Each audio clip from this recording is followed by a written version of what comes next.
Waste में तो एक हम कह सकते हैं कि इसके प्रति लोगों को जागरूक भी करना होगा। सरकारों को स्कूल कॉलेज के स्तर के साथ ही सामाजिक से समाज सेवी और भी अन्य संस्थाओं की मदद से हमें यहाँ पर ऐसे लोगों को रखना होगा कि जो इन लोगों को जागरूक करें कि इसमें फेंके ना। और हमें भी यह सोचना होगा कि खास करके एक मान्यता हमेशा से चली आ रही है कि जो भी हमारे घर का पूजा पाठ का सामग्री होती है उसे ये कहते थे कि ले जाकर नदी में डाल दो और नदी में प्रवाहित कर दो। तो उस मानसिकता वो जो हमारी, हालांकि वो हमारी आस्था है, पर आस्था का मतलब ये बिल्कुल नहीं हुआ कि हम उस जो पूजा सामग्री हो गई, घर के और भी जो मूर्तियां हो गई, या जो हम उन चीजों को बिल्कुल भी नदी में नहीं देखिए, एक बहाना है। बात आपने बहुत उसके अच्छी कही। तरीके हाँ। और निकालने होंगे, उनको हम मिट्टी में दबा सकते हैं, या फिर अगर कागज की कोई फोटो है तो उसको हम डिस्पोज कर सकते हैं। उसके और भी बहुत से तरीके हैं, देखिए, मैं उनको दर्शकों को कैसे बताऊं, बनाई जा पुराने सकती है समय में पता चलेगा। जो पूजा की सामग्री होती थी, फूल पत्ती होते थे, वो बायोडिग्रेडेबल होते थे।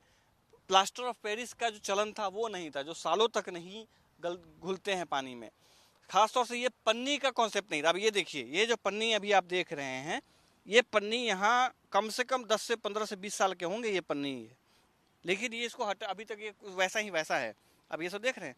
तो जैसे अरुण जी ने बताया कि लगातार साफ सफाई को लेकर के ये बात जानना जरूरी है कि जो सॉलिड वेस्ट हम डाल रहे हैं, पूजा पाठ भी बताया इन्होंने, पुराने जमाने में इस तरह के कॉन्सेप्ट नहीं था। लेकिन जैसे जैसे मानवों ने विकास किया है, हमने अपने जितने भी चीज़ें हैं, जितने बर्बाद करने वाली चीज़ें हमारे लिए हैं, वो सब हमने बनाया है, जिसका परिणाम अभी आपको ये दिखाई दे रहा है। अरुण, सॉलिड वेस्ट को लेकर के जिस तरीके से प्लान चल रहा है, क्या लगता है कि सॉलिड वेस्ट में क्या क्या सजेशंस होने चाहिए? इंडिया न्यूज लगातार बता रहे हैं कि रिवर कीपर आया जाना चाहिए, उसको लेकर के भी बात हुई कि इको टास्क फोर्स बिठाया जाएगा ताकि रोक टोक किया जा सके, जो गंदगी फैलाने वाले लोग हैं उनको रोका जा सके। तो क्या लगता है कि कैसे हो पाएगा? आखिर आम जनता को टोकने से काम बन पाएगा? बिल्कुल। इसके लिए जो कीपर की बात चल रही है वो भी बहुत ही अच्छी बात।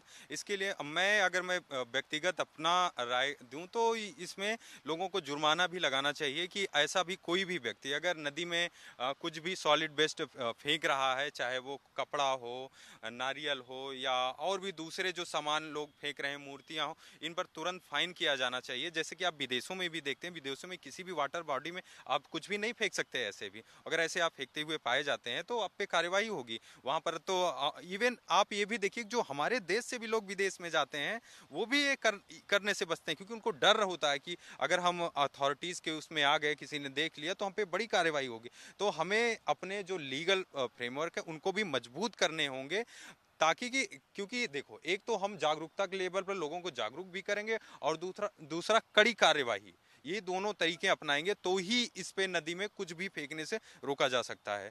और यह बहुत ही जरूरी है कि किसी भी प्रकार के, क्योंकि जब तक वेस्ट इसमें पॉलीथीन और भी दूसरे जो भी सॉलिड वेस्ट आइटम है, अगर जब तक इस पे पाबंदी पूरी तरह से नहीं लगेगी, तब तक ये सफाई का हम कह सकते हैं कि काम लंबा ही जाता चला जाएगा। देखिए, एक चीज़ और बताता हूँ मैं, कि जैसे अरुण जी ने बताया कि लगातार कार्रवाई करने होंगे, फाइन लगाने होंगे।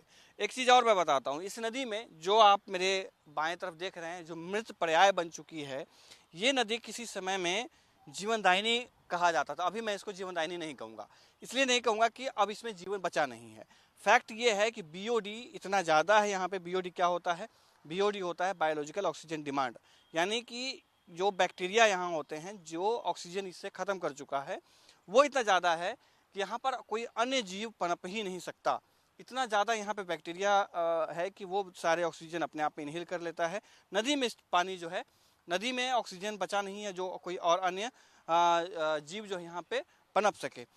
टीडीएस जो है वो बहुत ज़्यादा हाई है। टीडीएस यानी कि टोटल डिजर्व सॉलिड जो है वो बहुत ज़्यादा हाई है, जिस कारण से इस नदी में जो जीवन है वो बचा ही नहीं है। यानी कि जो महाभारत कालीन, जो कृष्ण भगवान के समय से हमने पुराणों में सुना है, हमने कथा कहानियों में सुना है, हमने एक भारत की सभ्यता से हमने देखा है, जो हिंदू धर्म या सनातन धर्म से जुड़ा हुआ ये नदी है, अभी क्या हालत है वो हम देख सकते हैं। अरुण, हम यहाँ के टीडीएस नाप के देखते हैं कि टोटल रिजर्व सॉलिड यहाँ पे कितना है।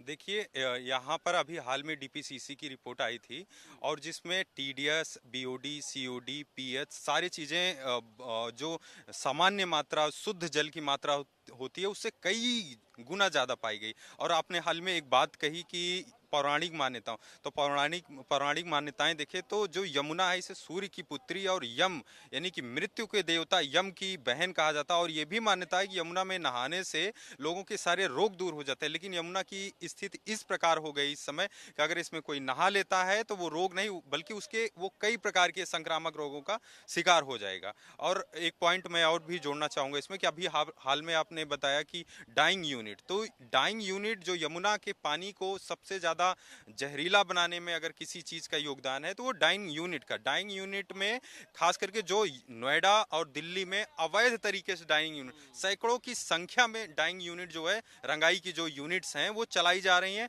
उस यूनिट्स में hydrochloric acid, sulphuric acid, hydrogen peroxide, benzene, caustic soda, detergent और इसके साथ ही और भी कई हजार केमिकल्स हैं जो यूज किए जाते हैं और उसको नालियों के थ्रू नाले में आ जाते हैं, नाले से फिर सीधा ये यमुना में आ जाते हैं। और ये सारे केमिकल मिल के ये जो झाग है, झाग का भी कारण एक है, दूसरा इस पानी को और अधिक जहरीला बना दिए हैं। देखिए हम अभी जो अरुण जी ने बताया उसका हम आपको जीता जागता प्रमाण देते हैं। हम यहाँ पे टीडीएस नाम के दिखाते हैं आपको टोटल रिजर्व सॉलिड कितना है। अब देखिए जैसे अरुण जी ने बताया कि यहाँ पर डिटर्जेंट जितने भी हाउस होल्ड्स हैं उसके भी डिटर्जेंट यहाँ आते हैं, क्योंकि हम तो सर्फ कपड़ा धोते हैं, हमने जो कपड़ा पहना है उस कपड़ा को हम धोते हैं, उस कपड़ा को धोने के बाद जो पानी सर्फ से निकलता है वो हम डालते हैं नाले में, नाले से वो एसटीपी में जाना चाहिए था और एसटीपी से साफ होकर के पानी यमुना में आना चाहिए था। लेकिन स्थिति यह होती है कि बिना सीवेज ट्रीटमेंट प्लांट के थ्रू गए ही पूरे पानी को इसमें डाल दिया जाता है, जिसका परिणाम आपको ये झाग जो है वो दिखाई देता है।